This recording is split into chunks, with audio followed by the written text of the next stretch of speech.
Welcome to the Tar education friends. Target all rounder के Tar education में मैं प्रकाश कुमार आप सभी का स्वागत करता हूं। दोस्तों, आज है 30 दिसंबर 2021।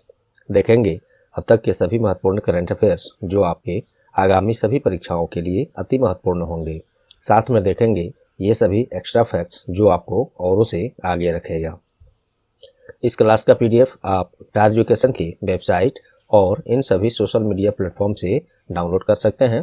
तो आप वेबसाइट पर टार एजुकेशन की जरूर विजिट करें और इन सभी सोशल मीडिया प्लेटफॉर्म पर सभी का लिंक डिस्क्रिप्शन बॉक्स में दिया हुआ है। यहाँ से आप पीडीएफ और अन्य सभी मटेरियल्स का लाभ उठा सकते हैं। प्रश्न यहाँ हिंदी इंग्लिश दोनों में है। देखिए, ऑप्शंस भी हिंदी इंग्लिश दोनों में है। आपसे आग्रह है कि क्लास अंत तक अटेंड करें, तभी आपको इस क्लास का महत्व पता चलेगा। और क्लास परीक्षा उपयोगी लगे तो प्लीज़ वीडियो को लाइक कर दें, ज़्यादा से ज़्यादा शेयर करके टार एजुकेशन का सहयोग करें। और चैनल पर आप नए हैं या चैनल को अब तक सब्सक्राइब नहीं किए हैं तो अभी सब्सक्राइब बटन दबा दें और बेल आइकन भी दबा दें, जिससे आगे आने वाले सभी क्लास का नोटिफिकेशन आपको सबसे पहले मिले। और पहले से ही सब्सक्राइब कर लिए हैं तो आपको कुछ नहीं करना, केवल लाइक और शेयर कर दीजिए। आपका बहुत बहुत धन्यवाद। तो चलिए बिना देर किए शुरू करते हैं आज का क्लास। पहला प्रश्न है, recently who has become the first women IG in Assam police? हाल ही में कौन असम पुलिस में पहली महिला आईजी बन गई हैं? तो ये बनी है Violet Barua. Violet Barua Assam police में पहली महिला आईजी बनी है। पहली है तो वेरी इंपॉर्टेंट है, और ये वायलेट बरुआ बनी है। वायलेट बरुआ जो है 1 जनवरी 2022 को असम पुलिस में पहली आईजी अर्थात इंस्पेक्टर जनरल, जिसे शॉर्ट में आईजी कहते हैं, के रूप में नियुक्त की जाएंगी। और वायलेट बरुआ जो है इस वर्ष president police medal for distinguished service से सम्मानित भी की गई थी। इसी वर्ष की गई थी और एक बार 2012 में भी उनको इस सम्मान से सम्मानित किया गया था। असम की बात हो रही है तो उसके बारे में देख लेते हैं। असम राज्य एक ऐसे कंस्टिट्यूएंट स्टेट ऑफ इंडिया के रूप में कब आया था? 15 अगस्त 1947, अर्थात संगठक राज्य के रूप में।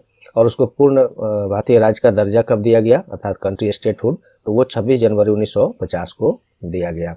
राजधानी इसका दिसपुर है। मुख्यमंत्री हेमंत बिस्वा शर्मा है और राज्यपाल वहाँ पे कौन है? प्रोफेसर जगदीश मुखी है। ये रहे असम से बारे में। अब चलिए ऑप्शन से हम लोग देखते हैं। असम से बहुत कुछ, ये ऑप्शन से बहुत कुछ मिलेगा हमको देखने के लिए। खेलते हैं इससे। पहला ये ऑप्शन है, ये तो बरुआ आंसर हो गया। अंशुला राव क्यों न्यूज में रही हैं? तो देखिए, हाल ही में डोपिंग टेस्ट में फेल होने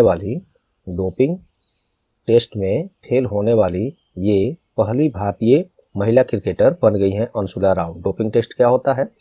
अपने देश में और पूरे विश्व स्तर पर भी जो भी खिलाड़ी हैं किसी भी खेल से, उनको इस डोपिंग टेस्ट का मानना पड़ता है। उसमें क्या होता है कि कुछ प्रतिबंधित दवाइयाँ, खाद्य पदार्थ होती हैं जिसका सेवन करना इनको प्रतिबंधित रहता है। अगर उन दवाइयों को, उस खाद्य पदार्थ को ये लोग सेवन करते हैं जिसका उद्देश्य प्रतिरोधक क्षमता, स्टेमिना, अपना स्ट्रेंथ बढ़ाना का उद्देश्य होता है, तो ये खेल नियमों के विरुद्ध होता है। और इसको रोकने का काम अपने भारत में कौन करता है? नाडा करता है, नेशनल एंटी डोपिंग एजेंसी। और विश्व स्तर पर खिलाड़ियों को उसका देखरेख कौन करता है, उसका रोकथाम? तो वो करता है वाडा, वर्ल्ड एंटी डोपिंग एजेंसी। आइए इसको हम टेक्स्ट फॉर्म में आपको अच्छे से लिखा हुआ दिखाते हैं जो आपको समझ में आएगा। देखिए, नाडा है। नाडा ये अपने भारत में खिलाड़ियों पर इस तरह के पाबंदियों को प्रतिबंध लगाता है। जो प्रतिबंधित दवाएं हैं, खाद्य पदार्थ है, उसको यूज करने से रोकता है नाडा, अर्थात नेशनल एंटी डोपिंग एजेंसी। इसकी स्थापना 2005 में, हेडक्वार्टर न्यू दिल्ली है। चेयरमैन इसके खेल मंत्री जो भी होते हैं वर्तमान में वही होते हैं। तो अभी कौन है? अनुराग सिंह ठाकुर हैं। अनुराग सिंह ठाकुर ये है अभी खेल मंत्री अपने। और अब इसके ब्रांड एम्बेसडर कौन है? मोस्ट इंपोर्टेंट, नाडा के ब्रांड एम्बेसडर हैं सुनील सेठी, अभिनेता जो हैं वही। और ये देखिए, नाडा जो है अपने देश में इसको ये रोकने का काम करता है, खिलाड़ियों पर ध्यान रखता है डोपिंग टेस्ट के इसमें। तो वो तो हो गया भारत में ये रोकता है। और पूरे विश्व की बात करें, विश्व स्तर पर जो इसका यही काम करता है वो करता है वाडा, अर्थात वर्ल्ड एंटी डोपिंग एजेंसी। इसका स्थापना 10 नवंबर 1999 में। हेडक्वार्टर इसका मॉन्ट्रियल, क्यूबेक, जो कनाडा में है। इसके प्रेसिडेंट प्रमुख कौन है? विटोल्ड बरिका। ये रहे इसके बारे में कुछ एक्स्ट्रा फैक्ट आपको। चलिए, तो अंशुला राव डोपिंग टेस्ट में फेल होने वाली पहली भारतीय क्रिकेटर बन गई हैं, इसलिए ये न्यूज में रही हैं। साथ में जो एक्स्ट्रा जरूरत पड़ा वो मैंने बताया। अब चलिए, मैगडेलेना एंडरसन ये न्यूज में क्यों रही हैं? तो ये स्वीडन के पहली महिला प्रधानमंत्री के रूप में नियुक्त हुई हैं, चुनी गई हैं। मैगडेलेना एंडरसन स्वीडन के प्रथम महिला प्रधानमंत्री के रूप में चुनी गई हैं। स्वीडन की का राजधानी क्या है? स्टॉकहोम है। स्टॉकहोम इसको पढ़ते हैं। मुद्रा वहां पे क्या चलता है? तो स्वीडिश क्रोना चलता है, क्रोना। और प्रधानमंत्री वही हो गई, ये पहली महिला प्रधानमंत्री स्वीडन के। ये हाल ही में न्यूज में रहा है, तो आपको ये या तो इसका नाम पूछ सकता है इनका, या जब ये देश हाईलाइट हुआ है न्यूज में तो इसका कंट्री, करेंसी या कैपिटल आपसे पूछा जा सकता है। इसी तरह से पूछा भी जाता है जो न्यूज में रहता है। चलिए, अगला है श्रुति सितारा। ये क्यों न्यूज में रहे हैं? तो मिस ट्रांस ग्लोबल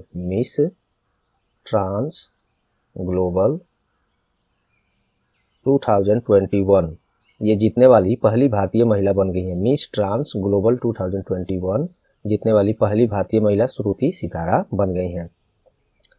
और क्या है ये मिस ट्रांस ग्लोबल? ये सभी पृष्ठभूमि के ट्रांस और लिंग गैर अनुरूपता वाले लोगों के लिए एक अंतर्राष्ट्रीय ऑनलाइन पेजेंट है। उसी के अंतर्गत इसका चुनाव होता है। तो श्रुति सितारा ये जीतने वाली पहली भारतीय बन गई हैं। तो चलिए, पहले प्रश्न से आपको इतने सारे फैक्ट्स, एक्स्ट्रा ऑप्शंस ये सब मिले। उम्मीद करता हूँ ये आपको परीक्षा उपयोगी लगे होंगे। दूसरा प्रश्न देखते हैं। हाल ही में किस देश के द्वारा विश्व का पहला डुअल मोड वाहन का निर्माण किया गया है? डुअल मोड क्या है? अभी इसको आप समझ गए होंगे या आगे आपको समझ में आएगा। चलिए, तो पहले ये देखते हैं। तो ये विश्व का पहला है, मोस्ट इंपोर्टेंट है आपके लिए। डुअल मोड वाहन का निर्माण किस देश ने किया है? ये किया है जापान ने। जापान के द्वारा विश्व का पहला ऐसा डुअल मोड वाहन का निर्माण किया गया है जो रेलवे ट्रैक और सार्वजनिक रोड दोनों पर चलाया जा सकता है। यही है डुअल मोड। वो रेलवे ट्रैक पर भी चल जाएगा और ये जो रोड है इस पर भी चल जाएगा। और ये विश्व का पहला ऐसा देश है जो ऐसा वाहन का निर्माण किया है, जापान ने। और विश्व का पहला ऐसा डुअल मोड वाहन जो है रेलवे ट्रैक पर 60 किलोमीटर प्रति घंटा की स्पीड से और रोड पर 100 किलोमीटर प्रति घंटा की चाल से चलाया जा सकेगा। और ऐसा वाहन बनाया है ये जापान ने, और ऐसा करने वाला पहला देश बन गया है विश्व का। जापान ने किया है तो उसके बारे में देख लीजिए। जापान की राजधानी टोक्यो है। करेंसी वहाँ पे मुद्रा जापानीज येन चलता है। और प्रधानमंत्री फूमियो किशिदा ये वहाँ के प्रधानमंत्री, वो भी नए ही बने हैं, ये भी आप ध्यान रख सकते हैं। अब चलिए देखते हैं ऑप्शंस। दक्षिण कोरिया को न्यूज में रहा है हाल ही में। तो हाल ही में दुनिया का पहला तैरता हुआ शहर बनाने का घोषणा कहाँ हुआ है? दुनिया का पहला फ्लोटिंग मतलब तैरता हुआ शहर बनाने का घोषणा किसने किया है? दक्षिण कोरिया में किया गया है। और ये दुनिया का पहला ऐसा तैरता हुआ शहर होगा जहां घोषणा किया गया है दक्षिण कोरिया, इसलिए ये न्यूज में रहा है। और ये 2025 तक दक्षिण कोरिया के बुसान तट है, एक बुसान, ये भी आप जा सकते हैं। बुसान तट कहाँ है? दक्षिण कोरिया। इसी यहीं पे 2025 तक ये तैरता हुआ विश्व का पहला शहर बनकर तैयार हो जाएगा, इसलिए दक्षिण कोरिया न्यूज में रहा है। दक्षिण कोरिया का राजधानी कहाँ है? सियोल है। दक्षिण कोरिया में मुद्रा क्या चलता है? साउथ कोरियन वोन चलता है, साउथ कोरियन वोन। और वहाँ पे प्रधानमंत्री किम बू क्यून है, किम बू क्यून। और प्रेसिडेंट तो याद ही होगा, ये चर्चित में रहते हैं, पूछा भी गया है हाल फिलहाल के एग्जाम में। साउथ कोरिया के प्रेसिडेंट कौन है? मून जे इन वहाँ के प्रेसिडेंट है, प्रधानमंत्री हैं। ये रहा उस ऑप्शन से। आइए, न्यूजीलैंड क्यों न्यूज में रहा है? तो हाल ही में विश्व का पहला लकड़ी वाला सैटेलाइट, लकड़ी का वुड का जो होता है, लकड़ी का विश्व का पहला लकड़ी का सैटेलाइट लॉन्च करने का घोषणा कहाँ किया गया है? ये न्यूजीलैंड में किया गया है। न्यूजीलैंड का राजधानी क्या है? वेलिंगटन न्यूजीलैंड का राजधानी है। यहाँ पे मुद्रा क्या चलता है? न्यूजीलैंड डॉलर वहाँ का मुद्रा है। प्रधानमंत्री जेसिंडा अर्डर्न, यहाँ पे आर भी लग जाएगा, जेसिंडा अर्डर्न। ये न्यूजीलैंड की पहली महिला प्रधानमंत्री भी हैं, ये भी आप ध्यान रख सकते हैं। चलिए, पुर्तगाल क्यों न्यूज में रहा है? तो हाल ही में विश्व का सबसे लंबा पैदल यात्री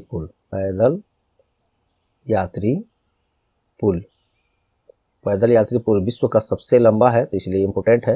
विश्व का सबसे लंबा पैदल यात्री पुल ये कहाँ बना है? पुर्तगाल में बना हुआ है। पुर्तगाल की राजधानी क्या है? लिस्बन है, पुर्तगाल की राजधानी लिस्बन। मुद्रा वहाँ पे यूरो चलता है और पुर्तगाल के प्रधानमंत्री एंटोनियो कोस्टा हैं, एंटोनियो कोस्टा। और प्रेसिडेंट कौन है? Marcelo Rebelo de Sousa. Marcelo Rebelo de Sousa ये वहाँ के प्रेसिडेंट हैं। प्रधानमंत्री एंटोनियो कोस्टा हैं। मुद्रा यूरो चलता है और राजधानी लिस्बन है पुर्तगाल का। और लकड़ी का पहला सैटेलाइट लॉन्च करने वाला ये पहला देश बन गया है। उम्मीद करता हूँ इस प्रश्न से भी आपको बहुत कुछ सीखने को मिला हाल फिलहाल के करंट से रिलेटेड। नेक्स्ट है, हाल ही में केंद्रीय रक्षा मंत्री के द्वारा कहाँ विश्व का सबसे ऊंचा वाहन योग्य सड़क का अनावरण किया गया है? तो ये इससे पहले भी अपने भारत में ही उसका निर्माण किया गया था, जो वो 19,300 फीट पर वो रास्ता है, बॉर्डर रोड ऑर्गेनाइजेशन के द्वारा बनाया गया था। और ये भी जो अभी निर्माण हुआ है, और ये रक्षा मंत्री कौन है? अभी श्री राजनाथ सिंह के द्वारा इसका उद्घाटन किया गया है। क्या? सबसे ऊंचा वाहन योग्य सड़क का अनावरण किया गया है। कहाँ पे किया गया है? ये लद्दाख में किया गया है। लद्दाख में, और इसे आगे देखिए, लद्दाख में 19,000 फीट ऊंची चिसमुरले डेमचोक रोड का उद्घाटन केंद्रीय रक्षा मंत्री कौन है? श्री राजनाथ सिंह हैं। इनके द्वारा इसका शिलान्यास किया गया है, उद्घाटन किया गया है। और यह बॉर्डर रोड ऑर्गेनाइजेशन अर्थात BRO के द्वारा बनाया गया है। BRO क्या है? ये रक्षा मंत्रालय के अंतर्गत काम करता है। यह भारत के पड़ोसी देशों के साथ रोड नेटवर्क का विकास और मेंटेनेंस करता है। BRO full form border road organisation होता है। स्थापना 7 मई 1960 में। डायरेक्टर जनरल इसके लेफ्टिनेंट जनरल राजीव चौधरी हैं। उम्मीद करता हूँ ये एक्स्ट्रा फैक्ट्स आपको सब परीक्षा उपयोगी हैं, समझ में आया होगा और याद रख पाएंगे। नोट कर लीजिएगा जो भी आपको उचित लगे, या PDF में आपको ये सब तो मिलेगा ही। ऑप्शन जो बता रहे हैं उसको ध्यान से सुनिएगा, क्योंकि ऑप्शन में जो एक्स्ट्रा चीज़ बता रहे हैं वो PDF में आपको नहीं मिल पाएगा, वो मैं खुद से बता रहा हूँ। अब देखते हैं गुजरात की यूनिट में रहा है। हाल ही में भारत का सबसे बड़ा सोलर पार्क, भारत का सबसे बड़ा, मोस्ट इम्पोर्टेंट है ये भी, भारत का सबसे बड़ा सोलर पार्क स्थापित कहाँ किया गया है, का घोषणा किया गया है? तो ये गुजरात में ये स्पेलिंग दोस्तों ठीक है, गुजरात में किया गया है। सोलर पार्क, भारत का सबसे बड़ा सोलर पार्क गुजरात में स्थापित करने का घोषणा हुआ है। और यह गुजरात के एक जगह है रन ऑफ कच्छ, हिंदी में इसको लिख देता हूँ, रन ऑफ कच्छ, कच्छ आधा छ, रन ऑफ कच्छ में इसको स्थापित किया जाएगा। और NTPC के ये सहयोग से किया जाएगा। 4,750 मेगावाट नवीकरणीय ऊर्जा पार्क स्थापित किया जाएगा इसमें। गुजरात का राजधानी कहाँ है? गांधीनगर है। गुजरात के मुख्यमंत्री भूपेंद्र सिंह पटेल हैं। और राज्यपाल कौन है? आप इसको कमेंट में चलिए बताइए। चलिए मणिपुर क्यों न्यूज में रहा है? तो हाल ही में भारतीय रेलवे ने विश्व का सबसे ऊंचा रेलवे ब्रिज, सबसे ऊंचा रेलवे ब्रिज ये विश्व का, ये केवल भारत का नहीं, मोस्ट इम्पोर्टेंट ये भी है, रेलवे के द्वारा, भारतीय रेलवे द्वारा विश्व का सबसे ऊंचा रेलवे ब्रिज का उद्घाटन बनाने का घोषणा कहाँ हुआ है? ये मणिपुर में एक नोनी वैली जगह है, नोनी वैली, नागालैंड, एटलीस्ट याद रखिएगा, नागालैंड के नोनी वैली में विश्व का सबसे ऊंचा रेलवे ब्रिज का निर्माण करने का घोषणा किया गया है। चलिए इसलिए न्यूज में, और ये 141 मीटर ऊंचाई पर बनाया जा रहा है। और बाकी बस इतना एटलीस्ट याद रखिए। बाकी इसमें बहुत सारे पॉइंट्स हैं, लेकिन एक ही जगह बताना ये आपके लिए बाउंस करने लगेगा। चलिए अगला देखते हैं। राजस्थान ऑप्शन में है, ये न्यूज में क्यों रहा है? देखिए, भारत का दूसरा सबसे बड़ा, सेकेंड लार्जेस्ट क्रिकेट स्टेडियम बनाने का घोषणा कहाँ हुआ है? तो ये राजस्थान के राजधानी जयपुर में भारत का दूसरा सबसे बड़ा क्रिकेट स्टेडियम बनाने का घोषणा किया गया है। क्योंकि पहले से जो भी है भारत में सबसे बड़ा वो तो है, तो ये सेकेंड लार्जेस्ट है, इसलिए न्यूज में है। इसको आपको हम बता दिए। तो हो सकता है एग्जाम्स में, हो सकता है क्या आजकल एग्जाम में जिसको आप नज़रअंदाज करते हैं वही पूछ लिया जाता है। तो ये भारत का दूसरा सबसे बड़ा क्रिकेट स्टेडियम हो जाएगा राजस्थान में जो बनेगा, और विश्व का तीसरा सबसे बड़ा, थर्ड लार्जेस्ट ये क्रिकेट स्टेडियम हो जाएगा बन जाने के बाद। अब आप सोच रहे होंगे ये तो दूसरा सबसे बड़ा है भारत का, और विश्व स्तर पर देखा जाए तो तीसरा सबसे बड़ा है भारत का क्रिकेट स्टेडियम जो जयपुर में बन रहा है, तो पहला कौन सा है? तो देखिए, विश्व की बात करें, विश्व में भी और इंडिया में भी, दोनों को साथ में देखें तो दोनों में ही सबसे बड़ा, विश्व का सबसे बड़ा या भारत का सबसे बड़ा क्रिकेट स्टेडियम कहाँ है? तो अपने ही देश गुजरात राज्य में अहमदाबाद में, इंग्लिश में ही चाह रहा था लिखने का, अहमदाबाद में, गुजरात के अहमदाबाद में नरेंद्र मोदी स्टेडियम है। नरेंद्र मोदी स्टेडियम है। ये है विश्व का सबसे बड़ा और भारत का भी सबसे बड़ा क्रिकेट स्टेडियम। इससे पहले इसका नाम क्या था? मोटेरा स्टेडियम के नाम से जाना जाता था। इसको नरेंद्र मोदी स्टेडियम का नाम जो है, इसको पहले मोटेरा स्टेडियम के नाम से जाना जाता था। हाल ही में इसका नाम चेंज किया गया है। तो ये विश्व का सबसे और भारत का भी सबसे बड़ा क्रिकेट स्टेडियम हो गया। दूसरा, भारत का दूसरा सबसे बड़ा क्रिकेट स्टेडियम जयपुर में बन रहा है, जो विश्व स्तर पर भी तीसरा सबसे बड़ा स्टेडियम हो जाएगा। उम्मीद करता हूँ यहाँ तक आप समझ पाए होंगे। चलिए चौथा प्रश्न देखते हैं। हाल ही में क्रेडिट रेटिंग एजेंसी इकरा के द्वारा वित्त वर्ष 21-22 में भारत का जीडीपी विकास दर कितने प्रतिशत रहने का अनुमान लगाया गया है? ये 9% लगाया गया है। वित्त वर्ष 2021-22 में भारत का विकास दर 9% लगाया है। इकरा ने, क्रेडिट रेटिंग एजेंसी ICRA इकरा ने लगाया है।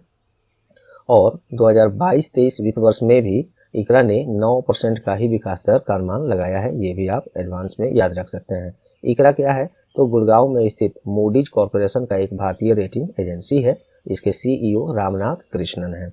चलिए बाकी ऑप्शन देख लेते हैं। 9.7 ये किसने अनुमान लगाया है? तो एशियन डेवलपमेंट बैंक, जिसे शॉर्ट में आप ADB कहते हैं, इसके द्वारा वित्त वर्ष 2021-22 में भारत का विकास दर 9.7% रहने का अनुमान लगाया है। 8.4% ये किसने लगाया है? तो क्रेडिट रेटिंग एजेंसी है Fitch, FITCH, Fitch rating agency जो है, इसने 2021-22 के लिए भारत का विकास दर 8.4% का अनुमान लगाया है।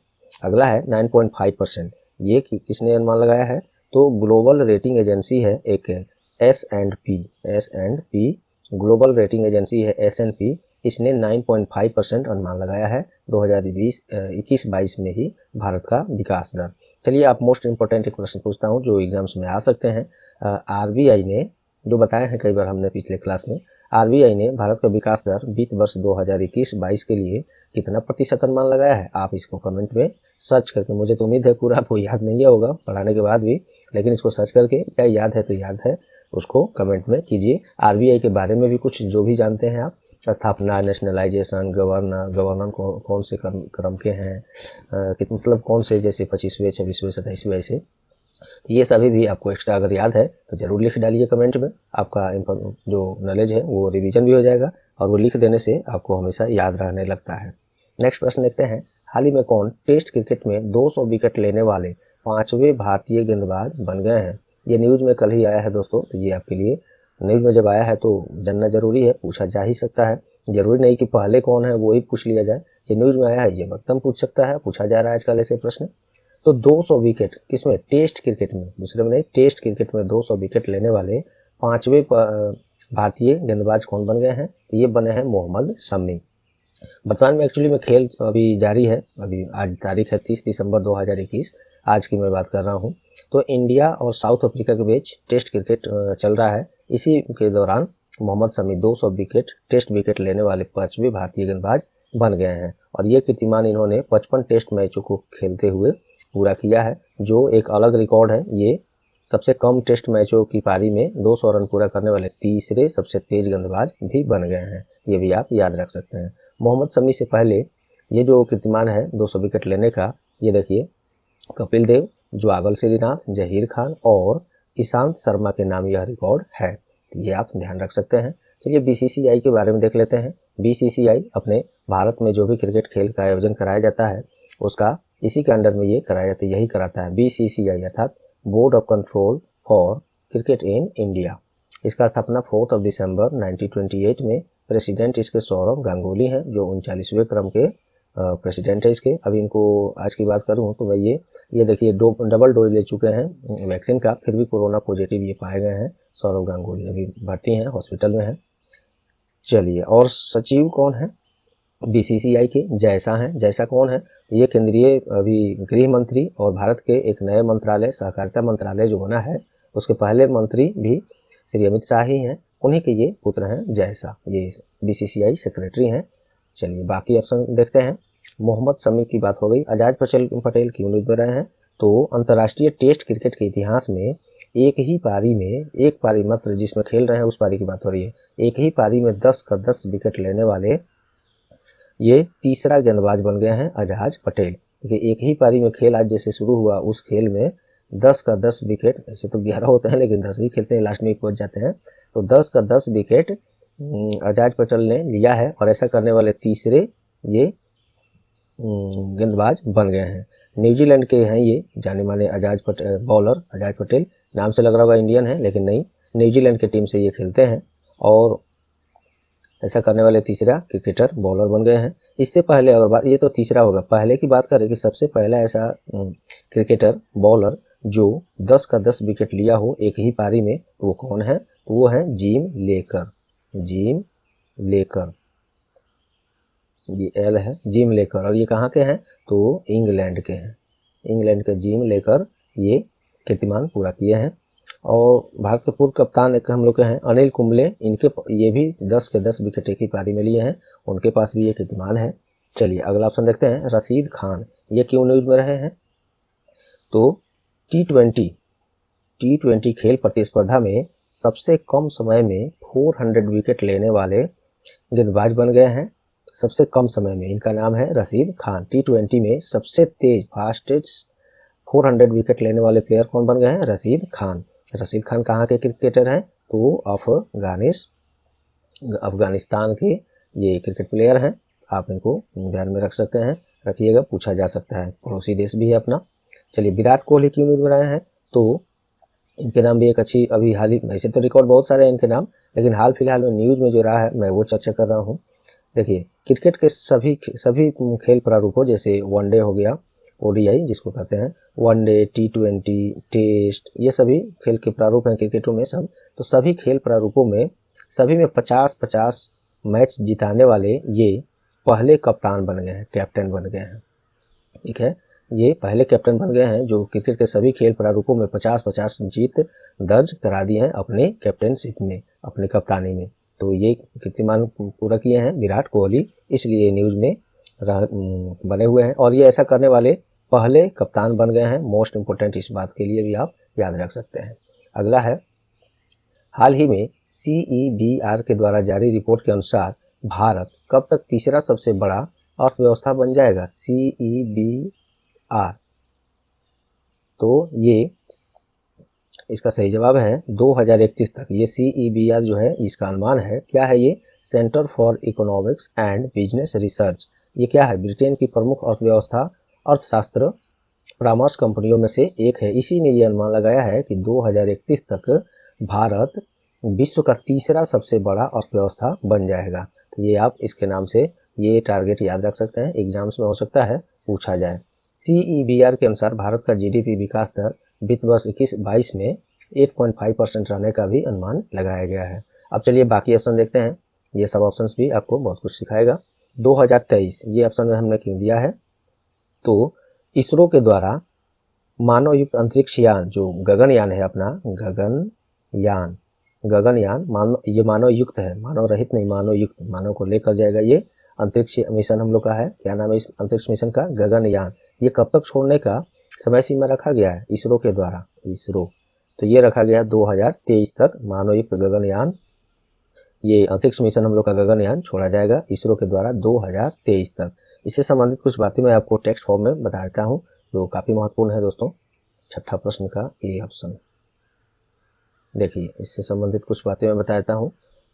ये गगनयान को 2023 तक भेजा जाएगा, हो गया। इस मिशन को सफल बनाने के लिए फ्रांस की स्पेस एजेंसी CNES के साथ समझौता भी किया गया है। ऐसे भी प्रश्न पूछे जाते हैं, किसके सहयोग लिया जा रहा है। और भारत का यह पहला मानव युक्त अंतरिक्ष मिशन है जिसका नाम गगनयान है, मैंने बताया यहाँ भी है। और इस मिशन को सफल हो जाने के साथ ही भारत अमेरिका, रूस और चीन के बाद चौथा ऐसा सफल देश बन जाएगा। तो ये बहुत बड़ा रिकॉर्ड बनेगा हम लोग के वैज्ञानिकों द्वारा, इसरो के द्वारा। और 2022 के मध्य में परीक्षण के तौर पर एक मानव रहित गगनयान हम लोग के साइंटिस्ट जो है इसरो के द्वारा भेजा जाएगा परीक्षण के लिए कि सब कुछ ठीक तो चल रहा है। और फिर से 2022 के अंत तक एक रोबोट भेजा जाएगा। ये जो 2023 में भेजना है गगनयान, उससे पहले ये परीक्षण के तौर पर, ये आप याद रखिएगा, एक रोबोट भेजा जाएगा। उस रोबोट का नाम क्या रखा गया है? व्योम मित्र। व्योम, देखिए यहाँ पे दिख रहा है व्योम मित्र। ये आपसे पूछा जा सकता है कि जो रोबोट भेजा जाएगा उसका नाम क्या है। ये परीक्षण के लिए भेजा जाएगा कि सब कुछ सही जा रहा है या नहीं। उसके बाद मानव को भेजा जाएगा 2023 में। उम्मीद करता हूँ यहाँ से आपको ये सब चीज़। तो ये हो गया गगनयान के बारे में। अब है 2047। ये क्यों न्यूज में रहा है 2047? तो ये एक टारगेट है, वो मैं बता रहा हूँ। प्रधानमंत्री श्री नरेंद्र मोदी के द्वारा 2047 तक ऊर्जा स्वतंत्र देश बनने का लक्ष्य रखा गया है। तो कब तक के लिए टारगेट है? ऊर्जा स्वतंत्र देश बनने का लक्ष्य कब तक के लिए रखा गया है? 2047। एक्चुअली में 2047 में 2047 में भारत 100वां 100th मतलब 100वां स्वतंत्रता दिवस मनाएगा अपना देश। और उस समय तक देश ऊर्जा स्वतंत्र देश बन जाए, ऐसा टारगेट प्रधानमंत्री नरेंद्र मोदी ने रखा है। और बस इतना याद रख सकते हैं। इस बार हम लोग 75वां स्वतंत्रता दिवस मनाए थे, उसी में इस चीज़ का घोषणा लाल किले के प्राचीर से मोदी जी ने किया है कि जब हम लोग 100वां अपना ये स्वतंत्रता दिवस मनाएंगे 2047 में, उस समय तक ऊर्जा स्वतंत्र देश बन जाएंगे 2047 तक। तो ये टारगेट है, आप याद रख सकते हैं। और 2031 ये क्या टारगेट है, क्या है ये? D option. 2031 नहीं होगा दोस्तों, ये होगा 2030। ये मैं मिस टाइपिंग है, 2030 यहाँ ऑप्शन में होगा। देखिए, राष्ट्रीय रेबीज नियंत्रण कार्यक्रम NRCP, national rabies control programme, इसका फुल फॉर्म होगा NRCP, national rabies control programme. Hindi में बोलेंगे रेबीज नियंत्रण कार्यक्रम, नेशनल रेबीज नियंत्रण कार्यक्रम। इसके अंतर्गत कुत्तों से होने वाली रेबीज के उन्मूलन के लिए क्या टारगेट रखा गया है? उसके बाद से ऐसी बीमारी ना होगा इंडिया में किसी को, तो ये 2030 रखा गया है। केंद्रीय स्वास्थ्य मंत्री अभी कौन है? श्री मनसुख, हिंदी इंग्लिश दोनों हो गया, मनसुख मांडविया है, मांडविया, श्री मनसुख मांडविया है केंद्रीय स्वास्थ्य मंत्री अभी। चलिए, यहाँ से अभी प्रश्न और बहुत सारे लिस्टेड हैं, वेरी इंपॉर्टेंट। वहाँ से हम लोग एक्स्ट्रा फैक्ट के साथ फटाफट देख लेते हैं, क्योंकि आप लोग को जितना सहयोग करने के लिए मैं डेली रिक्वेस्ट कर रहा हूँ, आप लोग कर नहीं रहे हैं। उसके कारण उतना इंटरेस्ट यार, इतना एफर्ट लगा के इतना कुछ आपको दिया जा रहा है, आप लोग न क्लास को लाइक कर रहे हैं न शेयर कर रहे हैं, जिसके अपना व्यूज बढ़े, सब्सक्राइबर बढ़े। तो इसीलिए मैं पूरा ज़्यादा से ज़्यादा प्रश्न MCQ फॉर्म नहीं करता हूँ, क्योंकि कोई लाभ ही नहीं दिख रहा है आप लोग को। आप लोग का सुझाव भी मैं हमेशा मांगता हूँ, कोई सुझाव बदलाव चाहिए सो भी आप लोग कमेंट नहीं कर रहे हैं। आप लोग से आगे हम सहयोग की अपेक्षा करेंगे। चलिए यहाँ से प्रश्न देखते हैं एक्स्ट्रा फैक्ट के साथ, ये सब फटाफट अंदाज में। हाल ही में प्रधानमंत्री श्री नरेंद्र मोदी के द्वारा कहाँ नई मेट्रो रेल प्रोजेक्ट का उद्घाटन किया गया है? तो ये उत्तर प्रदेश के कानपुर में किया गया है। 32 किलोमीटर लंबा ये मेट्रो प्रोजेक्ट है, 11,000 करोड़ की लागत से बनाई जा रही है और इसका उद्घाटन मोदी जी ने किया है। उत्तर प्रदेश में हुआ है। तो उत्तर प्रदेश की राजधानी देखते हैं बारे में। लखनऊ उत्तर प्रदेश की राजधानी है। मुख्यमंत्री योगी आदित्यनाथ हैं, राज्यपाल आनंदीबेन पटेल हैं। ये मेट्रो सेवा शुरू हो रही है कानपुर में, तो मेट्रो की से संबंधित देख लेते हैं। ये इसी के अंतर्गत में ये सब काम होता है। दिल्ली मेट्रो रेल कॉरपोरेशन, इसकी स्थापना 3 मई 1995 में सर्विस ये शुरू किया था। 24 दिसंबर 2002 में हेडक्वार्टर इसका न्यू दिल्ली है और चेयरमैन मानसू सिंह हैं। DMRC के बारे में भी आपने जाना। चलिए, तो ये रहा उससे संबंधित। अगला प्रश्न है, हाल ही में किस देश के द्वारा कैरियर रॉकेट, ये इसका नाम है अंगारा A5, कैरियर रॉकेट अंगारा A5 को लॉन्च किया गया है? किस देश ने किया है? तो ये रूस ने किया है। और रूसी अंतरिक्ष एजेंसी का नाम क्या है? तो ये है रोसकॉसमोस, ये रूसी अंतरिक्ष एजेंसी का नाम है। रूस का राजधानी मॉस्को है। मुद्रा क्या है? रशियन रूबल है। प्राइम मिनिस्टर मिखाइल मिशुस्तिन है और प्रेसिडेंट व्लादिमीर पुतिन है। ये हाल ही में अपने इंडिया में आए थे, इनको जरूर याद रखिएगा रशिया के बारे में, और इन को भी हो सकता है इसी से करेंसी, कैपिटल या प्रेसिडेंट या PM पूछ लिया जाए। चलिए, नेक्स्ट है, हाल ही में किसे उप राष्ट्रीय सुरक्षा सलाहकार के रूप में नियुक्त करने का घोषणा किया गया है? विक्रम मिश्री। याद आ रहा है कुछ? विक्रम मिश्री चाइना में भारतीय राजदूत थे, अब वहाँ पे दूसरे कोई नियुक्त कर लिए गए हैं। अब ये इंडिया लौट आए हैं, तो अब इनको उप राष्ट्रीय सुरक्षा सलाहकार बनाया गया है, विक्रम मिश्री को। और ये सब बात यहाँ पे चर्चा मैंने किया है। हाँ, वर्तमान राष्ट्रीय सुरक्षा सलाहकार कौन है? श्री अजीत डोभाल हैं। ये तो हो गए उप राष्ट्रीय सुरक्षा सलाहकार, और राष्ट्रीय सुरक्षा सलाहकार कौन है? तो ये अजीत डोभाल हैं। ये सब आप याद रख सकते हैं। हाल ही में किस बैंक के द्वारा green fixed deposits scheme launch किया गया है? ये इंडस इंड बैंक के द्वारा लॉन्च किया गया है, ग्रीन फिक्स्ड डिपॉजिट स्कीम। इस स्कीम से इससे डिपॉजिट मनी से वो क्या करेगा, तो उसने बताया है कि ग्रीन फिक्स्ड डिपॉजिट में स्कीम में जमा राशि का उपयोग संयुक्त राष्ट्र के सतत विकास लक्ष्यों SDG में जिसे कहते हैं का समर्थन करने के लिए परियोजनाओं और फर्मों के वित्त पोषण के लिए किया जाएगा। इसमें जितने भी कस्टमर्स लोग फिक्स्ड डिपॉजिट अपना करेंगे इस स्कीम में, उसका प्रयोग इसी कार्यों में किया जाएगा। इंडस इंड बैंक का स्थापना अप्रैल 1994 में, हेडक्वार्टर महाराष्ट्र में पुणे में है। MD एंड CEO सुमंत कठफलिया हैं। चलिए नेक्स्ट देखते हैं। ये प्रश्न दो ठो मैं नीचे अभी बता रहा हूँ, जो 11 नंबर है 12 नंबर, ये रिपीटेड है, कल मैं करा चुका हूँ क्योंकि 10 ही प्रश्न आज के लिए बना था मोस्ट इम्पोर्टेंट, क्योंकि प्रश्न बहुत सारे बनते हैं लेकिन आपके एग्जाम के पॉइंट्स ऑफ व्यू से कौन है वो मैं लाता हूँ। ऐसे वैसे प्रश्न ला के आपका समय बर्बाद करने से कोई फायदा है नहीं। किसी दिन 15-20 प्रश्न हो जाते हैं, किसी दिन 10 ही होते हैं। तो ये दो प्रश्न मैं नीचे आपको रिपीट करा दे रहा हूँ, मोस्ट इम्पोर्टेंट है। देखिए, किस राज्य सरकार के द्वारा नदियों के सम्मान में नदी उत्सव हाल ही में मनाया गया है, तो ये गुजरात सरकार ने नदी उत्सव मनाया है। नदियों के संरक्षण स्वच्छता पर ध्यान आकर्षित करने के लिए ये नदी उत्सव गुजरात सरकार ने मनाया है। गुजरात का स्थापना 1 मई 1960 में, राजधानी गांधीनगर है। भूपेंद्र पटेल इसके मुख्यमंत्री हैं। गवर्नर आप लोग से ऊपर पूछे थे, पता चल गया यहाँ पे आचार्य देवव्रत है।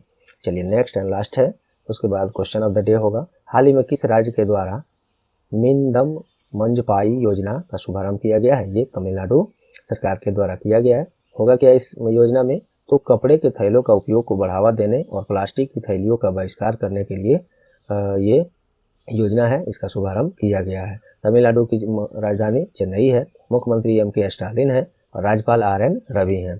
चलिए क्वेश्चन ऑफ द डे देखते हैं आज का।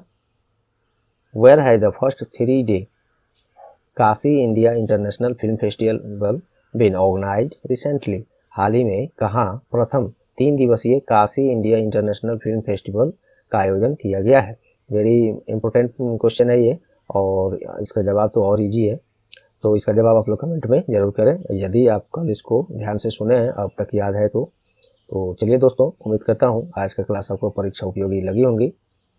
यदि हाँ तो प्लीज़ वीडियो को लाइक कर दें, ज़्यादा से ज़्यादा शेयर करके टायर एजुकेशन का सहयोग करें, और चैनल पर आप नए हैं या चैनल को अब तक सब्सक्राइब नहीं किए हैं तो अभी सब्सक्राइब बटन दबा दें और बेल आइकन भी दबा दें, जिससे कि सबसे पहले आपको क्लास का नोटिफिकेशन मिले। और पहले से सब्सक्राइब और बेल आइकन दबा दिए हैं तो आपको कुछ नहीं करना, केवल लाइक सब्सक्राइब कर दीजिए और शेयर कर दीजिए, सॉरी लाइक और शेयर कीजिए। आपका बहुत बहुत धन्यवाद। तो चलिए मिलते हैं अगले क्लास में, तब तक के लिए goodbye, all the best.